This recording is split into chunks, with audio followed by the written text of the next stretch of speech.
सभी को नमस्कार। आज हम भौतिक भूगोल में पृथ्वी के आकार एवं स्वरूप के बारे में अध्ययन करेंगे। स्थल मंडल के अंतर्गत इस पृथ्वी का आकार क्या है, इसका स्वरूप कैसा है, यह जानने का प्रयास करेंगे। इससे पूर्व की जो कक्षाएं हुई थी उसमें हमने भौतिक भूगोल, उसका विषय क्षेत्र, उसका अर्थ, परिभाषाएं, साथ ही भौतिक भूगोल का अन्य भूविज्ञान की शाखाओं के साथ संबंध, भौतिक भूगोल में भू आकृति विज्ञान का क्या स्थान है, और साथ ही हमने जो भूवैज्ञानिक समय मापक्रम है, जियोलॉजिकल टाइम स्केल है, उसके बारे में अध्ययन किया था। आज जो हमारा विषय है यह है पृथ्वी का आकार एवं स्वरूप। इस पृथ्वी के आकार एवं स्वरूप के बारे में आज हम अध्ययन करेंगे। किसका स्वरूप कैसा है, आकार कैसा है, इसके बारे में अध्ययन करेंगे। तो शुरुआत में हम बात करते हैं इस पृथ्वी के आकार के बारे में। बात करने से पहले मानव की जो संबंध था, मानव का जो व्यवहार था, जो उसकी जिज्ञासा थी, उसके बारे में तो हम देखते हैं कि मानव प्रारंभ से ही जिज्ञासु प्राणी रहा है। सभ्यता के विकास के साथ साथ मानव ने आसपास के जो पर्यावरण है, पृथ्वी और आकाश के बारे में अधिक जानने का प्रयास शुरू कर दिया। जो मानव सभ्यताओं का विकास हुआ, मानव ने अपनी जिज्ञासा के जो प्रवृत्ति है उसके कारण उसने अधिक जानने का प्रयास किया कि ये पृथ्वी कैसे हैं, कैसे नहीं। तो शुरुआत में जो उसने कल्पनाएं प्रस्तुत की, सोचा, तो उसमें उसने इस पृथ्वी को मुख्य माना। कहा जाता है प्राचीन काल में समस्त ब्रह्मांड को पृथ्वी केंद्रित माना जाता था तथा पृथ्वी को स्थिर, चपटा या तस्वीनुमा बताया गया। कहा गया कि इस संपूर्ण ब्रह्मांड में यह पृथ्वी ही एक मुख्य केंद्र है और सभी ग्रह, उपग्रह, सूर्य, चंद्रमा सभी इस पृथ्वी के परिक्रमा करते हैं। और यह पृथ्वी चपटा माना गया, तस्वीर के समान माना गया, और कहा गया कि इसके एक निश्चित किनारे होते हैं। भारतीय ग्रंथों में जैसे वेदों, आर्यभट्ट, ये जो आर्यभट्ट द्वारा लिखित ग्रंथ था, में पृथ्वी को गोलाकार खगोल भूगोल में बताया गया। इस जो भारतीय ग्रंथ थे जैसे वेद, जो आर्यभट्ट द्वारा लिखित ग्रंथ में इस पृथ्वी को गोलाकार बताया गया, और जिसकी हम जो गणना करते हैं, जो अध्ययन करते हैं, वह खगोल भूगोल में इसके अंतर्गत जो खगोलीय पिंड थे उसके बारे में बताया गया कि सभी खगोलीय पिंड विशेषतया गोलाकार ही होते हैं। महान भारतीय जो खगोल वैज्ञानिक थे आर्यभट्ट, इन्होंने पृथ्वी को गेंद की तरह गोल तथा अपने अक्ष पर पश्चिम दिशा से पूर्व दिशा में भ्रमण करता हुआ बताया। जैसा कि वर्तमान में हम देखते हैं तो आर्यभट्ट की यह परिकल्पना हमें सत्य प्रतीत होती है कि वास्तव में तो पृथ्वी का जो अक्षीय घूर्णन है वह पश्चिम से पूर्व दिशा की ओर है, जिससे दिन रात का निर्माण होता है। आर्यभट्ट एवं भास्कराचार्य द्वितीय ने सूर्य एवं चंद्र ग्रहणों तथा गुरुत्वाकर्षण के बारे में तथ्य प्रस्तुत किए। इन्होंने जो निष्कर्ष निकाले, यह निष्कर्ष इन्होंने जो दिन रात का निर्माण होता है, जो सूर्य और चंद्र ग्रहण होता है, और जो गुरुत्वाकर्षण है उसके बारे में वैज्ञानिक रीजन बताए, तथ्य प्रस्तुत किए, जिनका ज्ञान यूरोपियन को 15वीं से 16वीं शताब्दी में जाकर हुआ था, और इस ज्ञान को भारतीय विद्वानों ने पहले ही अनुभव कर लिया था, प्राप्त कर लिया था। हालांकि जो यूरोपीय विद्वानों, जिनमें पाइथागोरस और अरस्तु ने इस पृथ्वी को गोलाकार बताया, परंतु बाद के विद्वानों ने इस तथ्य को भुला दिया, और इसके पश्चात 16वीं शताब्दी में कोपरनिकस और गैलीलियो नामक जो खगोलीय वैज्ञानिक हुए, उन्होंने सूर्य को सौरमंडल के मध्य बताते हुए पृथ्वी एवं अन्य सभी आकाशीय पिंडों को गोल बताया तथा ग्रहों की दैनिक एवं वार्षिक गति पश्चिम से पूर्व दिशा में बताए। भारत में तो इससे संबंधित पहले ही आर्यभट्ट ने और भास्कराचार्य ने प्रस्तुत अपने विचार कर दिए थे। जब यूरोपीय जैसे आज की जो विकसित श्रेणी के देश माने जाते हैं, जो आधुनिक परिप्रेक्ष्य में विकसित माने जाते हैं, इनको भी इस विषय में जो जानकारी प्राप्त हुई, वह जानकारी 15वीं से 16वीं शताब्दी में ही जाकर इनको प्राप्त हुई। उससे पहले तो यह पृथ्वी को ही केंद्रित मानते थे, चपटा मानते थे, तस्त्रीनुमा मानते थे। हालांकि जो पाइथागोरस और अरस्तु है, उन्होंने पृथ्वी को गोलाकार बता दिया था, लेकिन उस ज्ञान को, उनके उस विचार को बाद के विद्वानों ने भुला दिया गया था। लेकिन जब 16वीं शताब्दी में कोपरनिकस और गैलीलियो ने, जब खगोल वैज्ञानिकों ने सूर्य को सौरमंडल के मध्य बताते हुए कहा कि पृथ्वी एवं अन्य सभी आकाशीय पिंड गोल है, तथा उन्होंने ग्रहों की जो दैनिक एवं वार्षिक गति है उसका भी इन्होंने वर्णन किया। हम बात करते हैं आगे, तो एक वैज्ञानिक तथ्य है कि पृथ्वी गोलाकार है, स्फेरिकल शेप में है, जिसे कई प्रमाणों द्वारा सिद्ध किया जा सकता है। जैसे ग्रहण के समय हमेशा गोल छाया का उभरना, सभी आकाशीय पिंडों का विभिन्न कोणों से गोल दिखना, और सभी आकाशीय पिंडों का क्षितिज अवस्था में वक्र रूप में आना। ये ऐसे तथ्य हैं जिससे हमें प्रतीत होता है, ये जानकारी मिलती है कि पृथ्वी गोलाकार है, स्फेरिकल है। और जो पृथ्वी का या आकाशीय पिंडों का जो क्षितिज अवस्था में जो वक्र रेखा में आना है, वह एक प्रमुख है।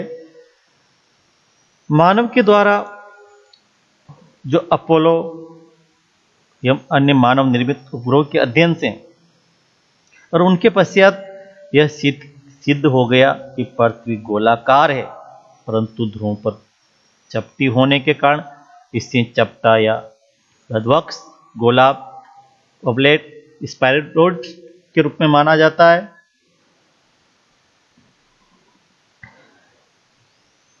अर्थात जब अपोलो जैसे मानव निर्मित उपग्रह छोड़े गए, उनके तथ्य जो आंकड़े प्रकाशित किए गए, जो जानकारी उनसे प्राप्त हुई, उससे सिद्ध हो गया कि पृथ्वी वास्तव में गोलाकार है, लेकिन यह एक गेंद के समान गोल नहीं है, बिल्कुल गोल नहीं है, परंतु यह ध्रुवों पर चपटी है, और इस चपटापन के कारण यह लद्वक्ष, गोलाब के रूप में दिखाई देती है और वास्तव में है। इसी प्रकार पृथ्वी की जो परिधि है,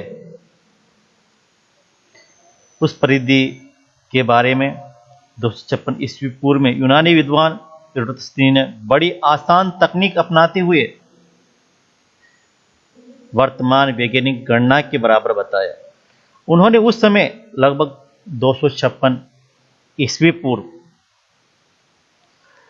अपनी गणना की विधि के द्वारा जो इसकी परिधि थी उसके बारे में जो गणना की, वह जो वर्तमान की गणना है वह लगभग आसपास लगती है। इस संबंध में भारतीय जो विद्वान थे उन्होंने भी काफी कार्य किया है। भारतीय विद्वानों ने भी पृथ्वी की आयु, परिधि, व्यास, अर्धव्यास आदि की भूगणितीय पहलों पर अपनी गणनाएं प्रस्तुत की, जो वर्तमान वैज्ञानिक गणनाओं से बहुत समानता रखती है। अर्थात उस वक्त जो भारतीय खगोलीय ज्ञान था, जो पृथ्वी के संबंध में जानकारी थी, जो ज्ञान था, वह वास्तविक जो तथ्य है उनके अधिक समीप प्रतीत होते हैं। इसके बाद हम बात करते हैं पृथ्वी के जो कुछ महत्वपूर्ण तथ्य है उसके बारे में जान लेते हैं। इसके आकार में कुछ जानने से पहले तो हम जो महत्वपूर्ण तथ्य की बात करते हैं, तो जो पृथ्वी का जो भूमध्य रेखीय व्यास है, उस व्यास की जो लंबाई है वह लंबाई लगभग 12,756 किलोमीटर है। इसका जो ध्रुवीय व्यास है, यह ध्रुवीय जो व्यास है यह भूमध्य रेखीय व्यास, विषुवत रेखीय व्यास उसकी तुलना में थोड़ा कम है और यह 12,713 किलोमीटर है। इसका मुख्य कारण यह है कि पृथ्वी ध्रुवों पर थोड़ी चपटी है, जबकि यह भूमध्य रेखा पर उभरी हुई है, जिसके परिणाम स्वरूप इन दोनों के व्यास में जो अंतर आता है लगभग 43 किलोमीटर। यह अंतर इसी कारण से हमें दिखाई देता है।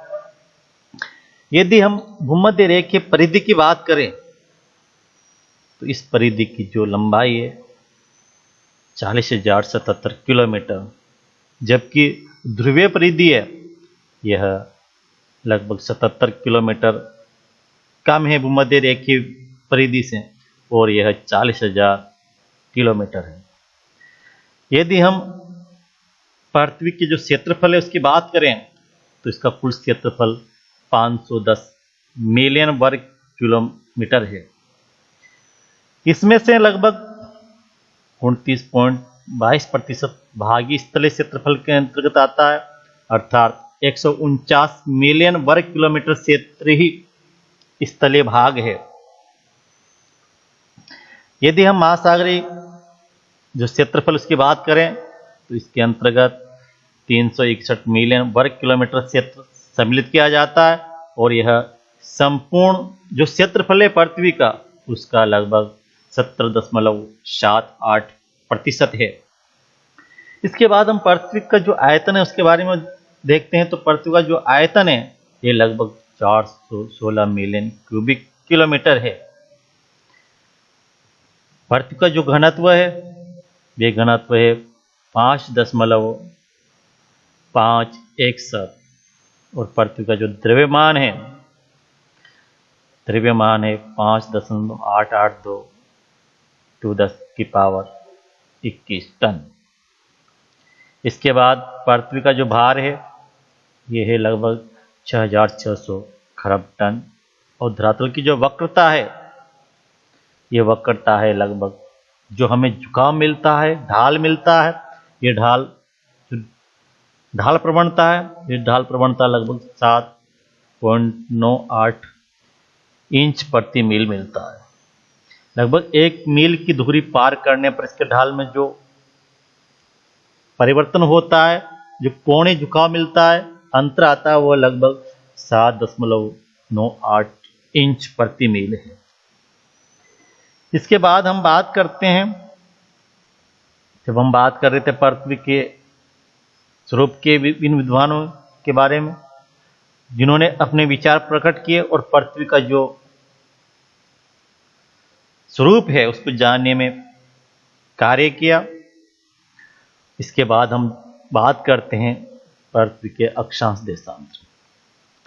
हम पृथ्वी के जो अक्षांश देशांतर की जब बात करते हैं तो हम देखते हैं कि पृथ्वी का जो अक्षांश और देशांतर है, जब हम पृथ्वी को देखते हैं तो पृथ्वी को हम इस आकार में देखते हैं।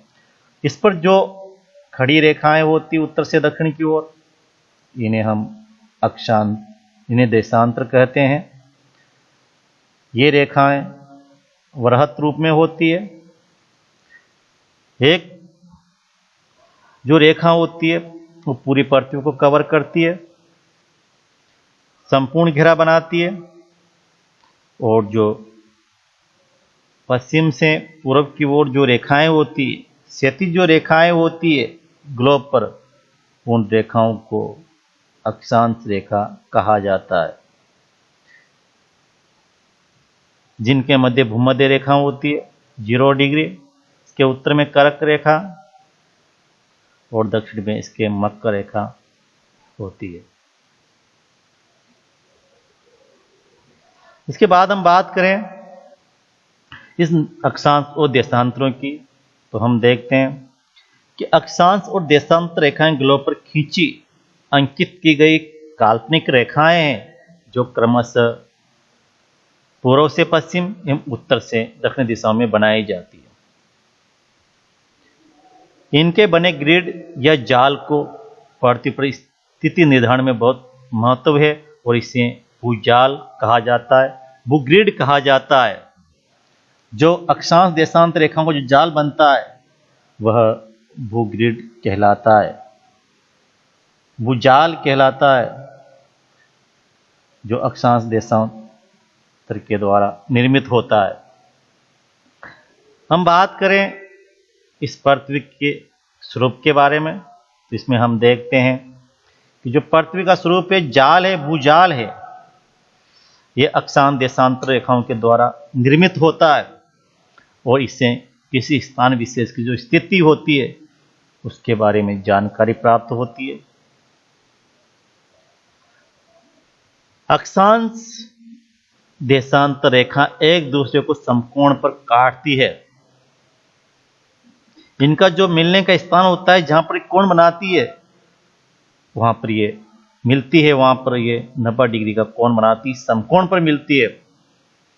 यदि हम बात करें अक्षांश रेखाओं की, जैसा कि हमने बताया था कि इस पृथ्वी पर जो रेखाएं होती है, ये रेखाएं जो पूर्व से पश्चिम की ओर खींची जाती है, इन्हें अक्षांश रेखाएं कहा जाता है। इससे पहले कि अक्षांश होता क्या है, इसे जानने का प्रयास करते हैं।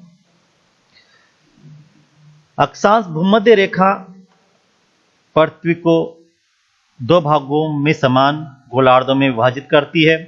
उत्तरी व दक्षिणी गोलार्ध अक्षांशों का निर्धारण भूमध्य रेखा से उत्तरी एवं दक्षिणी दिशा में समानांतर होता है। इनके कोणों का निर्धारण पृथ्वी के केंद्र से होता है। भूमध्य रेखा के उत्तर एवं दक्षिणी दिशा में जाने पर इन अक्षांश वृत्तों का आकार छोटा होता जाता है। अक्षांश एक भूमध्य रेखा से या पृथ्वी का जो केंद्र होता है वहां से कोणीय मान होता है और समान कोणीय मानों को मिलाने वाली जो रेखाएं होती है उन्हें अक्षांश वृत्त कहा जाता है। अक्षांश रेखाएं कही जाती है। और इस अक्षांशों में जब बात करते हैं तो भूमध्य रेखा को 0 डिग्री और उत्तर एवं दक्षिणी ध्रुवों को 90 डिग्री से अंकित किया जाता है। हम डायग्राम में देखते हैं, यदि हम अक्षांशों की बात करते हैं तो इसके अंतर्गत हम देखते हैं जो भूमध्य रेखा है यह 0 डिग्री के द्वारा दिखाई जाती है, और जो इसका ध्रुव होता है, चाहे वो उत्तरी ध्रुव हो चाहे वो दक्षिण ध्रुव, यह 90 डिग्री के द्वारा दिखाया जाता। उत्तर वाला भाग उत्तरी 90 डिग्री अक्षांश को दर्शाता है और दक्षिण का जो भाग होता है उस 90 डिग्री साउथ को दिखाता है, दक्षिण को दिखाता है। मध्य में 0 डिग्री भूमध्य रेखा होती है, इसे विषुवत रेखा इक्वेटर या पृथ्वी का वृत्त अक्षांश भी कहा जाता है। इसके बाद अक्षांशों की जो लंबाई है वो धीरे धीरे कम होती जाती है। हम जो जो उत्तर की ओर बढ़ेंगे भूमध्य रेखा से, त्यों त्यों अक्षांशों का जो वृत्त है वो कम होता जाएगा। इसी प्रकार दक्षिणी की ओर भी यह जो वृत्त है, अक्षांश वृत्त है, ये धीरे धीरे कम होता जाएगा। तो इस प्रकार जो पूर्व से पश्चिमी जो ग्लोब पर काल्पनिक रेखाएं खींची जाती है उन्हें अक्षांश कहा जाता है। यह अक्षांश समान कोणीय अंश होते हैं और समान कोणीय अंशों को जो मिलाती है उस रेखा को अक्षांश रेखा कहा जाता है। दोनों ध्रुवीय बिंदु के रूप में होते हैं। इस प्रकार 90 डिग्री अक्षांश उत्तरी गोलार्ध एवं 90 डिग्री अक्षांश दक्षिणी गोलार्ध में पाए जाते हैं। सभी अक्षांशों के जो मध्य की दूरी होती है वह लगभग 111 किलोमीटर होती है और ध्रुवों पर इनके चपटा होने के कारण थोड़ा अधिक होती है। अर्थात भूमध्य रेखा से जो जो ध्रुवों की ओर बढ़ेंगे त्यों त्यों जो अक्षांशों के मध्य की जो दूरी है वह दूरी बढ़ती जाएगी। किसी स्थान की बिल्कुल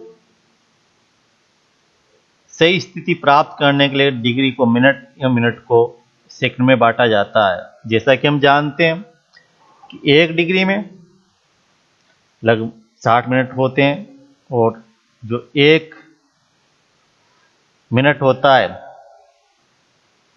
इस 1 मिनट में 60 सेकंड होते हैं। अर्थात 1 डिग्री में लगभग 3600 सेकंड होते हैं। हम किसी स्थान की यदि जानकारी प्राप्त करते हैं तो उसे हम मिनट, डिग्री, मिनट और सेकंड के रूप में जानते हैं। जैसे हम जब राजस्थान की स्थिति के बारे में अध्ययन करते हैं तो बोलते हैं कि राजस्थान की जो अक्षांश स्थिति है वह 23 डिग्री और 3 मिनट उत्तरी अक्षांश से 23 डिग्री और 12 मिनट उत्तरी अक्षांशों के मध्य है। इसी प्रकार हम बंबई की बात करते हैं तो बंबई की जो अक्षांश स्थिति है उसके बारे में हम देखते हैं तो ये अक्षांश स्थिति 18 डिग्री 55 मिनट और 8 सेकंड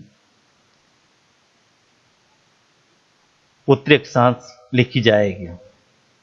अर्थात बंबई की जो अक्षांश स्थिति है वो उत्तरी गोलार्ध में 18 डिग्री 55 मिनट 8 सेकंड पर है। तो हम कह सकते हैं कि इस उत्तरी गोलार्ध में इस रेखा पर यह स्थित है, इस बिंदु पर स्थित है। और जब हम देशांतरों की बात करेंगे और देशांतर की स्थिति भी हमें पता हो जाएगी तो वास्तव में उस स्थान की वास्तविक स्थिति हमें प्राप्त हो जाएगी। हम बात करते हैं इन अक्षांशों की बात कर रहे थे। जैसा कि हमने देखा था धीरे धीरे चपटे होने के फलस्वरूप इनके मध्य की जो दूरी है वो बढ़ती जाती है। ये भूमध्य रेखा से हम जो ध्रुवों की ओर बढ़ेंगे मध्य की दूरी कुछ अधिक होती जाएगी। इसके बाद हम बात करते हैं देशांतर की। जैसा कि आप इस डायग्राम में देख पा रहे हो, देशांतर रेखाएं इस ग्लोब पर उत्तर से दक्षिण दिशा की ओर या यूं कहें लंबवत वर्टिकल रूप में खींची जाती है और इसके जो 0 डिग्री देशांतर होती है उसे प्रधान यामांतर रेखा भी कहते हैं, 0 डिग्री रेखा भी बोलते हैं, अर्थात 0 डिग्री देशांतर रेखा भी कहा जाता है। इसे ग्रीनविच रेखा भी कहा जाता है। और यह जो देशांतर रेखाएं होती है यह भूमध्य रेखा से या पृथ्वी के केंद्र से पूर्व और पश्चिमी कोणीय मान को मिलाने वाली रेखाएं होती है। और पूर्वी गोलार्ध में 180 होती है और पश्चिमी गोलार्ध में भी 180 होती है। जो प्रधान मध्याह्न रेखाएं प्राइम मेरिडियन है इसे ग्रीनविच रेखा भी कहा जाता है, क्योंकि यह ग्रीनविच नामक जो वेधशाला है वहां से होकर गुजरती है। और हम इसमें देख पा रहे हैं कि जो देशांतर रेखाएं वह ध्रुव पर जाकर एक बिंदु के रूप में मिल जाती है, और इनके जो बीच की दूरी होती है ये भूमध्य रेखा पर अधिक हमें दिखाई देती है। इनके बीच की दूरी ध्रुवों से भूमध्य रेखा की ओर जाने पर बढ़ती है और ध्रुवों पर बिंदु के रूप में मिलती है। और इन अक्षांश और रेखाओं, देशांतर रेखाओं का जो जाल बनता है उसे भूजाल कहा जाता है, भूग्रिड कहा जाता है, रेटिकुल कहा जाता है, और उत्तर से दक्षिण, पूर्व से पश्चिम एक इस प्रकार एक जाल बन जाता है। तो हम बात करते हैं अब देशांतर रेखाओं की और देशांतरों की। इसमें हम देखते हैं जो देशांतर है जो पृथ्वी के स्वरूप को निर्धारित करने में महत्वपूर्ण भूमिका निभाते हैं। इसके अंतर्गत ग्लोब पर जिन काल्पनिक रेखाओं को उत्तर दक्षिणी दिशा में खींचा जाता है वह देशांतर मेरिडियन कहलाती है। जैसा कि हमने डायग्राम में देखा, लंदन के पास स्थित ग्रीनविच स्थान से उत्तर दक्षिण दिशा में खींची गई रेखा को प्रधान मेरिडियन, प्राइम मेरिडियन, प्रधान मध्याह्न रेखा, मुख्य यामांतर रेखा या ग्रीनविच रेखा के नाम से भी जाना जाता है, जिसको 0 डिग्री देशांतर से प्रदर्शित किया जाता है। इसके पूर्व एवं पश्चिमी दिशा में 180 डिग्री देशांतर बनाए जाते हैं, जिनका कुल योग 360 डिग्री होता है। जो 180 डिग्री पूर्वी गोलार्ध में और पश्चिमी गोलार्ध में होता है वो वास्तव में एक ही रेखा होती है, और इस प्रकार ये 360 ही देशांतर माने जाते हैं। इनका निर्धारण पृथ्वी के केंद्र से कोणात्मक दूरियों द्वारा किया जाता है, अर्थात पृथ्वी के केंद्र से समान जो कोणीय दूरी है, कोणीय मान है पूर्व पश्चिम में, इन कोणीय मानों को जो मिलाने वाली रेखाएं होती है उन्हें देशांतर रेखाएं कहते हैं। केंद्रीय या प्रधान देशांतर के विपरीत दिशा में 180 जो डिग्री देशांतर होती है उसे अंतराष्ट्रीय स्थिति रेखा कहते हैं, और जिसका महत्वपूर्ण काम है समय की गणना में। देशांतरों के मध्य की जो सर्वाधिक दूरी है वो भूमध्य रेखा पर होती है। जैसा कि हमने डायग्राम में देखा था, इन भूमध्य रेखा पर इनके बीच की जो दूरी होती है ये सर्वाधिक होती है, और ध्रुवों पर ये एक बिंदु के रूप में होती है। तो हम देखते हैं कि भूमध्य रेखा से ध्रुवों की तरफ जाने पर इनके मध्य का अंतर कम होता जाता है। ध्रुवों पर सभी देशांतर केंद्रीय बिंदु या बिंदु के रूप में स्थिति प्राप्त कर लेते हैं, यानी भूमध्य रेखा पर दो जो देशांतरों के मध्य की दूरी है वह लगभग 111 किलोमीटर का अंतर होता है, और 30 डिग्री उत्तरी एवं दक्षिणी अक्षांशों पर जो देशांतरों का जो अंतर होता है वो अलग होता है। अक्षांश ग्लोब का समान जो विभाजन करता है तो उसमें 0 डिग्री भूमध्य रेखा द्वारा होता है। इसके उत्तरी दिशा में 23.5 डिग्री उत्तरी अक्षांश एवं कर्क रेखा तथा 66.5 डिग्री उत्तरी अक्षांश, आर्कटिक व्रत एवं 90 डिग्री जो उत्तरी ध्रुव केंद्र या बिंदु के रूप में होता है। जब हमने अक्षांशों की बात की थी तो उसमें देखा था हमने कि जो उत्तर दक्षिण में रेखाएं होती है वो 66.5 डिग्री को आर्कटिक व्रत कहा जाता है, और 66.5 डिग्री दक्षिण अक्षांश को अंटार्कटिका व्रत कहा जाता है, और ध्रुव जो होते हैं वो 90 डिग्री उत्तर दक्षिण ध्रुव के रूप में होते हैं।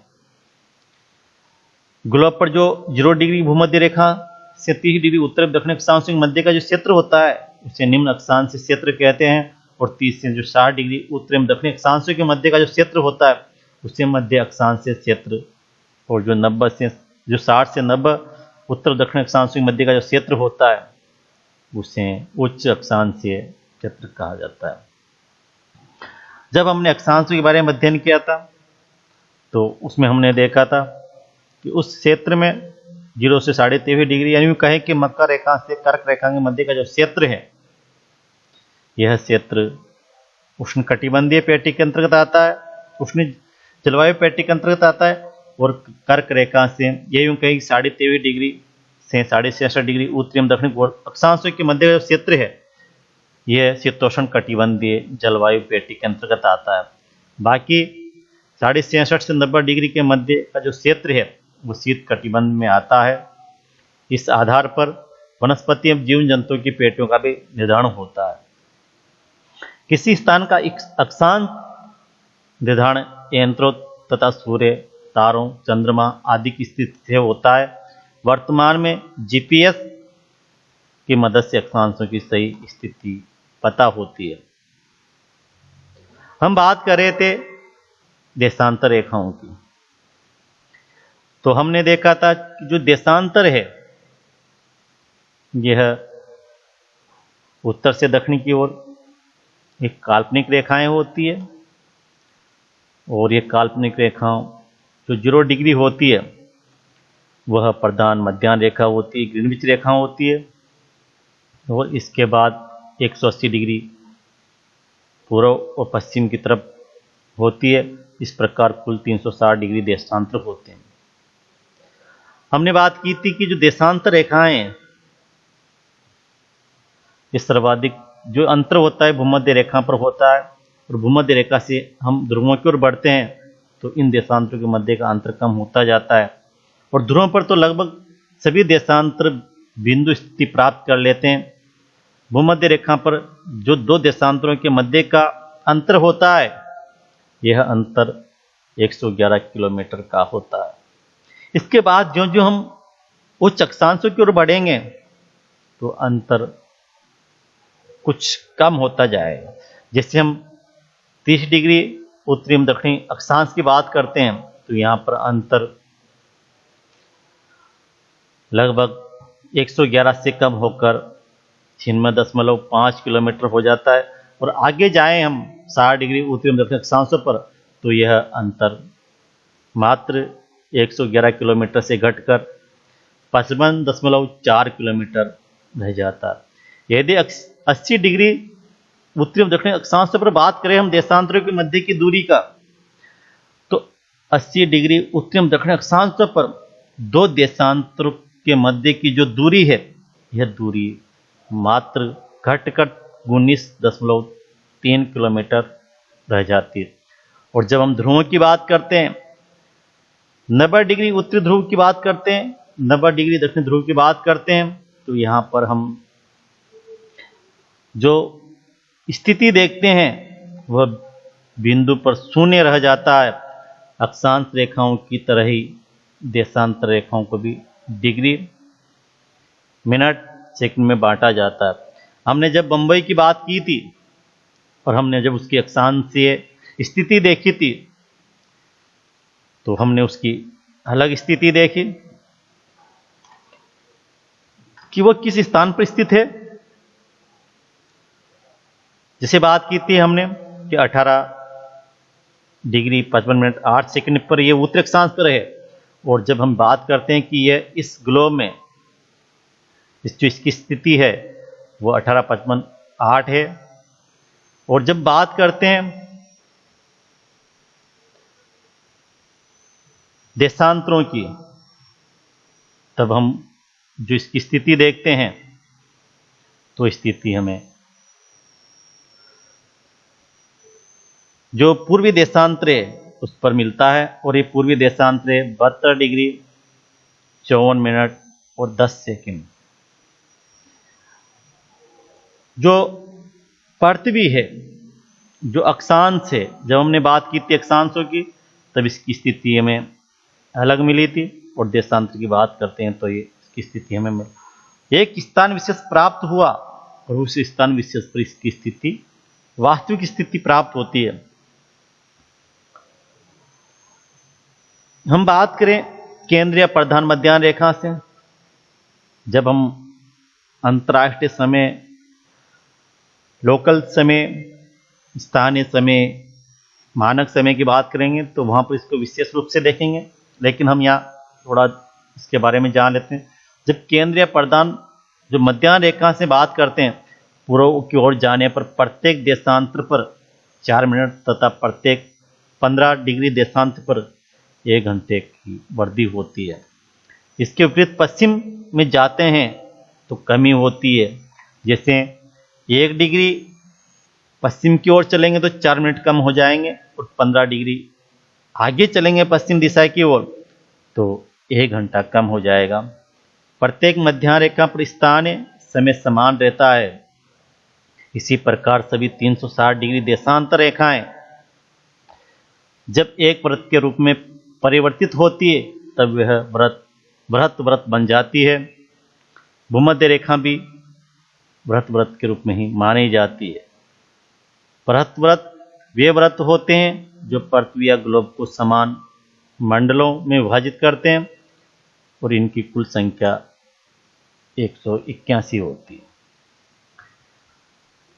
हमने बात की थी अक्षांशों की, तो अक्षांश एक व्रत के रूप में होते हैं, एक गोलाकार होते हैं।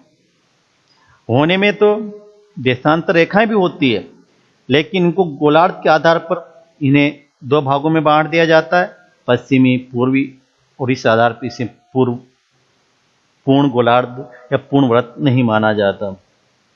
तो इस प्रकार हमने पृथ्वी का स्वरूप था वो देखा, इसकी आकृति कैसी है, जो अक्षांश देशांतर का जो जाल है वो किस प्रकार है, और विभिन्न विद्वानों ने इसके विषय में जो जानकारी दी वो कहाँ तक सत्य प्रतीत हुई। धन्यवाद।